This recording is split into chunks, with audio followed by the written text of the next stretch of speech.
हर रोज़ सुबह सुबह 10 बजे इन तमाम पार्टी के जो सीनियर तर्जुमान हैं इनको बुला लिया जाता है बनी गाला, और वहाँ पर इनसे रोज़ाना की बुनियाद पर रिपोर्ट ली जा रही है। और उनकी क्लास हुई है कि ये किस किस्म के आप होम्योपैथिक से स्टेटमेंट दे के आ गए मीडिया में। पाकिस्तान के फैसले इस्लामाबाद में ही होंगे, ये एक बहुत बड़ा एग्रीमेंट है जिसके ऊपर इमरान खान ने भी दस्तखत किए और उनकी लीडरशिप ने। इसके नतीजे में शहबाज शरीफ और आसिफ अली जरदारी के जो जाली टीटी बैंक अकाउंट्स केस हैं वो सारे खत्म हो जाएंगे। बिस्मिल्लाहिर्रहमानिर्रहीम, अस्सलाम वालेकुम। मैं हूं अब्दुल कादिर और आप देख रहे हैं आपका अपना फेसबुक और यूट्यूब चैनल।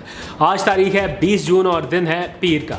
ये व्लॉग शुरू करने से पहले एक बड़ी दिलचस्प टेलीफोन कॉल आई और उस टेलीफोनिक कॉल से ये पता चला कि इमरान खान हेडमास्टर बन गए हैं, और हेडमास्टर भी ऐसे वैसे कि पूरे तरीके से क्लासेस लेना भी उन्होंने शुरू कर दिया है। और बड़ी दिलचस्प कॉन्वर्जेशन हुई। मैं थोड़ा सा इसका रेफरेंस आपको आगे चल के बताऊंगा कि बनी गाला में एक्चुअली हो क्या रहा है, लेकिन उससे पहले कुछ वो एक्टिविटीज़, कुछ वो सियासी तफसीलात जो आज के पूरा दिन बनी गाला में एक्टिविटीज़ होती रही, चूँकि उन्हें कवर किया है, इसलिए ख़बर यह है कि इमरान खान का एक दिन में दूसरा अहम तरीन इत्तेहाद हुआ है अब से कुछ देर पहले, और दूसरा मुआहिदा हुआ है। इस मुआहिदे के मुताबिक जो सबसे अहम चीज़ है वो ये है कि पाकिस्तान के फ़ैसले इस्लामाबाद में ही होंगे।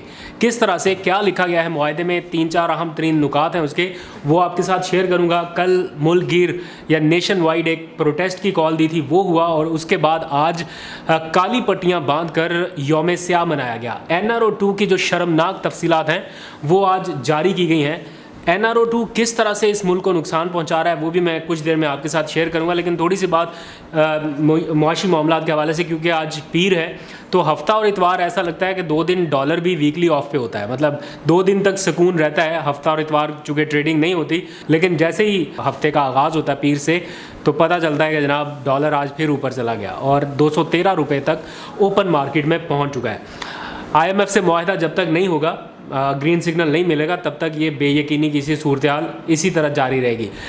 2 दिन पहले हमारी जब इमरान खान साहब से मुलाकात हुई तो उन्होंने कुछ रेफरेंसेस दिए जो वाकई बड़े याद रखने के काबिल हैं कि जब इनकी अपनी गवर्नमेंट थी, एक तो ये लोग महंगाई मार्च लेके निकले हुए तो सबको पता है, लेकिन इनके कुछ वज़ीर थे जो मुख्तलिफ परचून की दुकानों पर चले जाते थे, कोई आटा ख़रीद लाता था, कोई चीनी का बैग ख़रीद लाता था, और TV चैनल्स पर आकर बताया जाता था कि ये चीनी जो है ये इतने रुपए किलो में मिली है, ये आटा इतने रुपए किलो में मिला है। यूटिलिटी स्टोर से चीज़ें खरीद कर आपको बताया करते थे कि कितनी महंगाई हुई। अब ये नहीं बताते, अब बस एक ही बात बताते हैं कि वो 2000 रुपया जो हमने दिया है। इमरान खान की हुकूमत ख़त्म होने के वक्त वो ख़ानदान जिसका माहाना ख़र्चा 27,000 रुपये तक था, तो आज वही चीज़ें जो इमरान खान के दौर में 27,000 रुपये तक में आ जाती थी, वो राशन, वो सारा कुछ, वो आज 39,000 रुपये से क्रॉस कर चुका है। सेम वही वाली चीज़ें, आटा, चीनी, दाल, चावल और पेट्रोल को मिला के माहाना खर्च जो 27,000 रुपये पर था वो अब 39,000 रुपये पे आ गया है। तो 2,000 रुपया दे के अगर आप 13,000 रुपये तक का अगर आप उसका ख़र्चा बढ़ा रहे हैं और आप उसको 2,000 रुपये का लॉलीपॉप दे रहे हैं, तो ये किस हद तक जस्टिफाई करता है। खैर, ये सारी बात, ये जो लोटे छोड़ के गए थे इमरान खान को, इनका नैरेटिव क्या था, ये इमरान खान के अपने कोट एंड कोट आपको वर्ड बता रहा हूँ। परसों हमसे बातचीत करते हुए उन्होंने गिला किया कि ये जो हमें छोड़ के गए, जो लोटे हुए, वो इसलिए छोड़ के गए कि उनका नैरेटिव था कि महंगाई बहुत ज़्यादा हो गई, लेकिन जितनी महंगाई अब होगी उन्हें तो फिर से लोटा हो जाना चाहिए और उन्हें वापस आना चाहिए। ऑल्दो कि वो वापस लेने के लिए तैयार नहीं है, लेकिन अब उन्हें एक बार फिर लोटा होना चाहिए जितनी महंगाई अब हुई है। ये इमरान खान साहब के वर्ड थे। और भी बहुत सारी चीज़ें हैं, वो मैं कल के व्लॉग में आपके साथ शेयर करूंगा, ख़ास तौर पर वो टिकटॉकर्स के साथ जो उनकी मुलाकात हुई और जो वहाँ पे लोग आए थे, मैंने एक व्लॉग शूट किया, आपसे शेयर करूँगा। लेकिन coming back to the point कि इमरान खान साहब हेडमास्टर कैसे बन गए और क्लास लेना कैसे शुरू कर दी। आज दिन में भी कोई 1-2 टेलीफोन कॉल्स आई, और एक कॉल जो अभी आई है उसके नतीजे में तो मैं ये बड़ा कंफर्म आपको बता सकता हूँ कि इमरान खान साहब ने कर दी है सख्ती। और सख्ती इस सेंस में कर दिया है कि हर रोज़ सुबह सुबह 10 बजे इन तमाम पार्टी के जो सीनियर तर्जुमान हैं इनको बुला लिया जाता है बनी गाला, और वहाँ पर इनसे रोज़ाना की बुनियाद पर रिपोर्ट ली जा रही है कि किसने कितना रिबटल दिया है मीडिया में, यानी ये जो बयानात हुकूमती तरफ से आ रहे हैं उनको काउंटर किस हद तक किया गया है, रिबटल कहाँ कहाँ गया, किस किस ने दिया, किस खिलाड़ी ने किसको काउंटर किया और क्या क्या स्टेटमेंट्स जारी हुई हैं।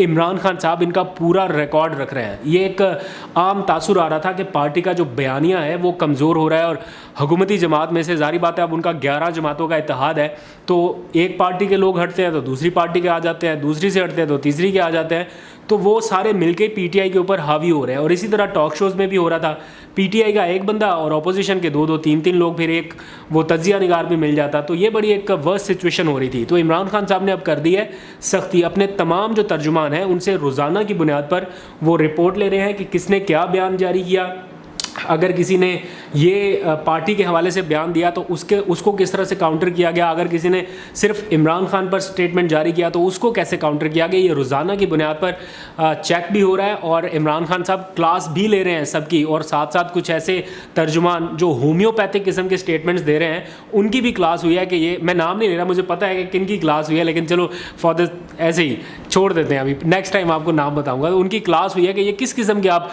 होम्योपैथिक से स्टेटमेंट दे के आ गए मीडिया में। और खान ने कहा है कि फुल थ्रॉटल के साथ, फुल एग्रेसिव मूड में रहना है मीडिया में। कि उनकी एक वजह है क्योंकि आगे ज़िमनी इंतखाबात आ रहे हैं, अभी माहौल ठंडा हो गया तो ज़िमनी इंतखाबात में वो माहौल नहीं बनेगा, इसलिए ज़िमनी इंतखाबात तक और ख़ास तौर पर जो उनका मुतालबा है नए फ्रेश इलेक्शन तक और फेयर इलेक्शंस तक, इसी तरह से रहना है। अगर यहाँ पर थोड़ा सा भी ब्रेक डाउन हुआ तो फिर उनके लिए ख़तरे की बात होगी। इससे अगली एक स्टोरी की तरफ चलते हैं, वो है इमरान खान का एक ही हफ्ते में दूसरा अहम इत्तेहाद।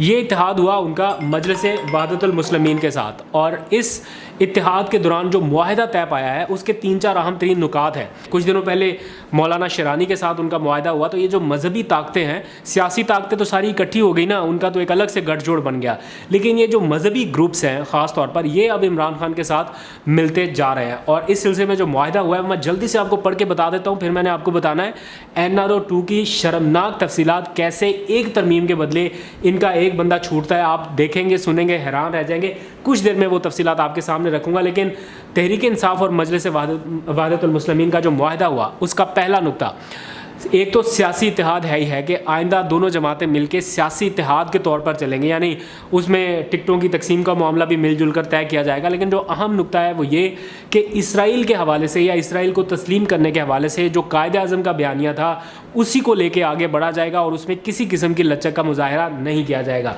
आगे बढ़ते हैं। दूसरा पॉइंट सबसे ज़्यादा अहम है, इसमें वाज़ेह तौर पर लिखा गया है कि ग़ुलामी किसी सूरत कबूल नहीं करेंगे, यानी किसी बैरून मुल्क एजेंडे पर नहीं चला जाएगा और पाकिस्तान के फ़ैसले इस्लामाबाद में ही होंगे। ये एक बहुत बड़ा बयान है या एक बहुत बड़ा एक ऐसा एग्रीमेंट है जिसके ऊपर इमरान खान ने भी दस्तखत किए और उनकी लीडरशिप ने। ऑल्दो के इमरान खान के पास इस वक्त कोई सियासी अथॉरिटी उस तरह की नहीं है, या वो मुल्क के वज़ीर आज़म नहीं है, ना वो चीफ़ एग्जीक्यूटिव हैं जो इस तरह का वो कोई एग्रीमेंट कर सके, लेकिन सियासी इत्तेहाद के तौर पर उन्होंने ये बयानिया अपनाया है कि आज़ाद खारजा पॉलिसी के ऊपर कोई कंप्रोमाइज़ नहीं होगा। और इस मुआहदे में लिखा गया है कि किसी दूसरे मुल्क को अपने मुल्क में अड्डे नहीं दिए जाएंगे। इस बात पर इत्तफाक हुआ। मैं फिर रिपीट कर रहा हूँ कि इमरान खान के पास कोई अथॉरिटी नहीं है इसको रोकने की, लेकिन एक बड़ी सियासी कुव्वत और ताकत के तौर पर वो इस कोशिश, मुमकिना तौर पर अगर कभी हुई तो इस कोशिश के ख़िलाफ़ डट कर खड़े होंगे। इस बारे में